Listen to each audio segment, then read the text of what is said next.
This is the Google Play pre-registration game list for August 2025. I usually skip over most of the ultra casual or simulation games, but if some of them feel like an honorable mention, I'll be sure to highlight them. I've got some old titles here, but there's quite a few new ones that got added over the last month. Let's see what kind of Android games we got this time. Starting off at the top of the list, we got Destiny Rising. This is an RPG shooter set in the Destiny universe, rated T for Teen by Exceptional Global. It came on the list I think about 1 to 2 months ago. This is the first mobile-based Destiny game. Also supports PlayStation controllers, and it has a new first-person and third-person action view. You have multiple game modes like 6-player co-op strike, your playable PvE and PvP modes, and campaign. So if you like the Destiny franchise, I'd take a look at this one here. The release date is going to be August 28th, 2025 right now, unless it changes. Alright, moving on. We're going to get this out of the way. This is Rainbow Six Mobile, and below that is The Division Resurgence. These are both by Ubisoft, rated T for Teen, both tactical multiplayer shooters. They have been on the list for quite a while. They haven't hit any of their previous release dates. I honestly wouldn't trust any of those dates at this point unless there were signs from the dev or Ubisoft themselves that it was like imminent to launch, but they're both here if you still want to pre-register them. Sonic Rebel, been on the list for quite a while. It's a casual action platformer rated E for everyone by the Sega Corporation, of course. I think it's been on here for about 4 months now. No idea on when the official release date is. I actually forgot to check before making this video. I got a feeling it's supposed to be before the end of the year, but I mean that's not a very big goal considering we only have a couple months left anyway, so we'll see. We got Warframe, an action game set in the Warframe universe. This one's going to be rated M17 for intense violence and blood by Digital Extremes. Now, this is the first mobile game that's going to be set in the Warframe universe. It's going to be a free-to-play online action game. They tout 57 plus different Warframes, craft hundreds of destructive armaments, vehicles, and companions. I don't have an official release date on that yet, but if I have one, I will add it here right now. We got Chaos Zero Nightmare. This is an RPG waifu game rated T for Teen by Smilegate Holdings Inc. You take a look at the screenshots here. They say this is a chaos loop RPG driven by choice game. The story is that there is a chaos, which is a black fog that consumes planets, distorting their environments and life forms. Now there's a blue pot, which is supposed to be some type of the chaos that's located on Earth. And there's reports of unidentifiable creatures being discovered, and there's a strange phenomenon that happens, and I guess it happens to you. You're the captain. Now they say there's unique cards, branching choices, and evolving safe data shaped by your journey. So apparently you're supposed to make choices, and those choices are supposed to actually change the storyline of the game. So we'll see what happens with this one. I've got it on my list for now. Elysia the Astral Fall. This is an action strategy RPG. This is kind of more of an honorable mention. It's by Panthera Global. It's been on here for about 3 months now. Looks like a blend of casual RPG. It might suit those fans that want to play maybe an RPG but don't want to spend like a lot of dedicated time to do it. So it's pretty casual here. Gets an honorable mention, I think, from me. We got Tabs Pocket Edition, totally accurate battle simulator. Now this is a battle simulator game rated T for Teen by Landfall Games. I usually stay away from simulation games, but this one is pretty entertaining. I'd imagine you might need a decent enough device to be able to run this smoothly because of all the stuff that's on the screen at a time. Now it's a battle simulator as expected from the title. You can do like a whole lot of things. There's like explosions and gunfire, or there could be like melee weapons and all that stuff. I would check out the trailer. It's pretty funny. I might include it here. If not, then definitely go check it out on your own, but you might have played the other versions, maybe like on PC or something. I actually haven't, so this would be my first time actually checking it out. Then we've got Chance of Sonar. This is a puzzle game rated E for everyone by Playdigious. Now I accidentally missed this one the last 2 months, I think, but Chance of Sonar is one of those puzzle escape style games. You think along the lines of the Faraway series if you ever played that. Playdigious has quite a few games under their name. They did like the Little Nightmares port,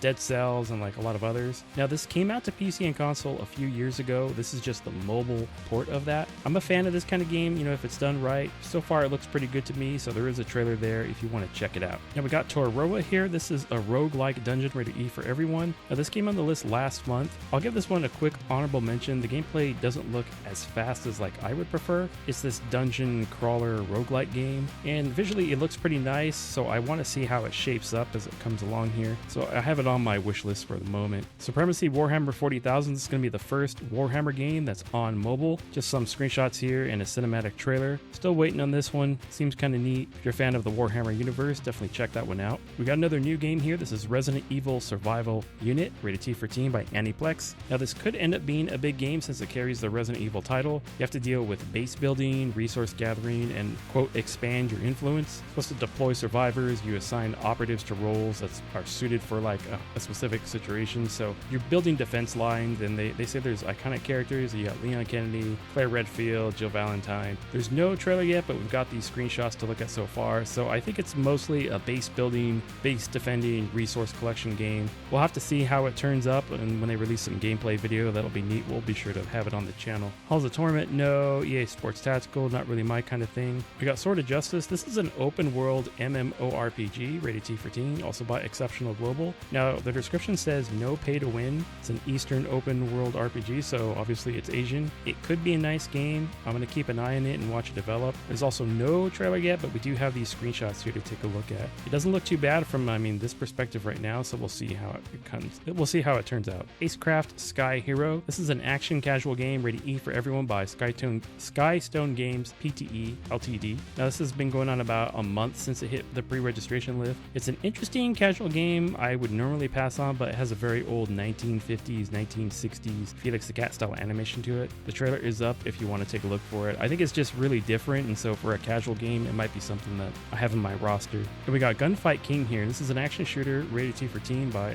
Mobrix. Now, this one, it hit last month on the list. There's a trailer for here that you can look at. I was a little skeptical of this one at first, but looking how it's developing, it doesn't look too bad, and it might be worth a chance. There's a lot of expectations in this genre, in my opinion, when you have competitions like COD Mobile. You can make fun of Call of Duty all you want. I do too, but it's still very popular, and it makes a ton of money. So let's see if they can shave off some of that market share from them. I don't know when it's quite coming out yet, but you can also check out these screenshots here.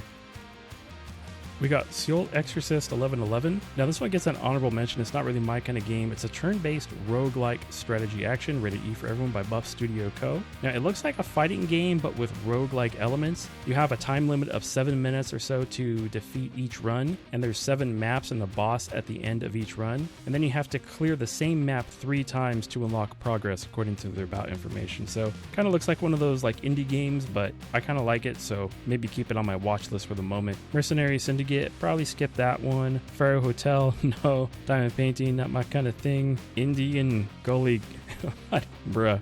I don't know what's happening here.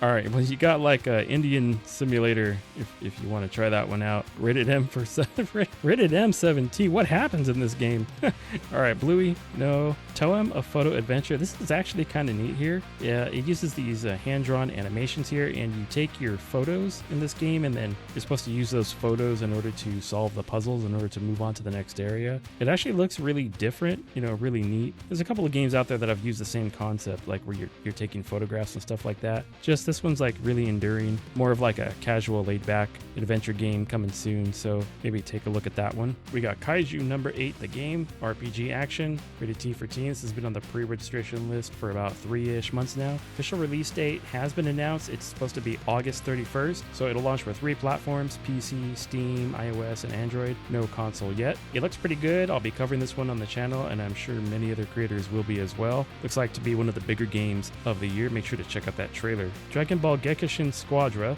This is a 4x4 team battle game in the Dragon Ball universe, rated E for everyone by Bandai Namco Entertainment. Now, don't hate me, but I'm not completely versed in the Dragon Ball or the Dragon Ball Z universe. I'm somewhat familiar, but I'll leave it to the fans to decide if this is going to end up being a really good game or not. I'll probably cover it if I do, and it'll just be like from an objective standpoint of this is what the game is and this is what you can and what you can't do, but I don't really know enough about the universe. Now, they're promising cross-platform play against mobile, PC, and console. This is a live service. There is no offline single player. Trailer and screenshot are out. Let me know in the comments if you are excited about this game though. Preserve, not really on my list, but looks like a really relaxing puzzle game if you're into that. Hamlet, no thank you. No. Gangside Turf Wars, not my thing. Pixel Starships 2. Now, this gets an honorable mention. It's a strategy space building game. It's rated E for everyone by Savvy Soda. Now, this came on the list a few months ago. It still only has a cinematic trailer, so I don't know like what the actual battles are going to look like. So just got it on my watch list for now, but I really want to see the combat before I decide like if I want to go further with this thing. I do like building games from time to time. It just depends on how the mechanics work out. Ballistic Hero, we're going to skip that one. Now, Ragnarok, I think there's 2 Ragnarok games right now. I'm not big into the Ragnarok universe. I know it's actually quite popular, so I'm not going to be covering this one, but it is there, one of the 2.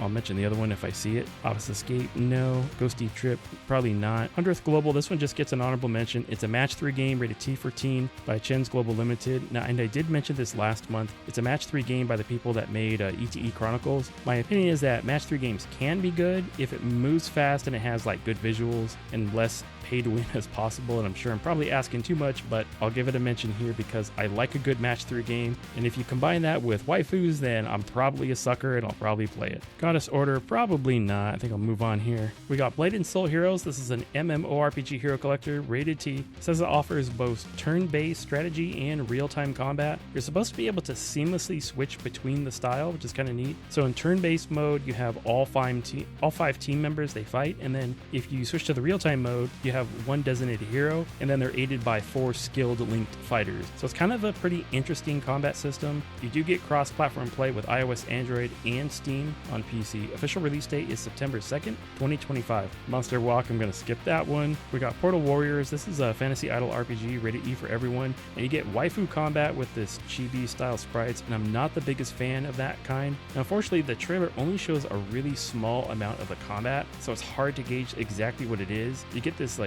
3/4 style top-down view. You get all the usual idol gacha elements, I think, in this, so I'll keep an eye on it, and I might bring some coverage to the channel. It just depends on what the schedule's looking like at the time, so it's maybe just on the wish list for the moment. Seal of Fate, they list this as a dazzling 3D anime fantasy RPG, rated E for everyone by Ujoy Games. They promise over 100 waifus in stunning 3D, and you can upgrade all your characters to UR status with fair PvP combat. And what does that mean? It says team building and tactical counterplays define victory. So we'll see how well that works out. Official launch date is supposed to be August 27th of 2025. Coming right up in a couple of weeks. Dungeon Frontier, I'm going to skip that one. World Eternal Online, not my thing. Mafia Mobile, probably not. Hero Stickman, probably not. Seven Knights Rebirth here. This is a turn-based role-playing game rated T for a teen by Netmarble, and this one came about 2 months ago. It's a rebirth because the original one shut down, and then it promises also dazzling RPG visuals with an immersive experience. I don't see an official global release yet. It's been out in South Korea since May, so we'll see if Netmarble can deliver on this one. You got Paw Tales Eternal. This is an adventure role-playing game rated E for everyone by EU Game US. Now, they've released quite a few mobile games. They did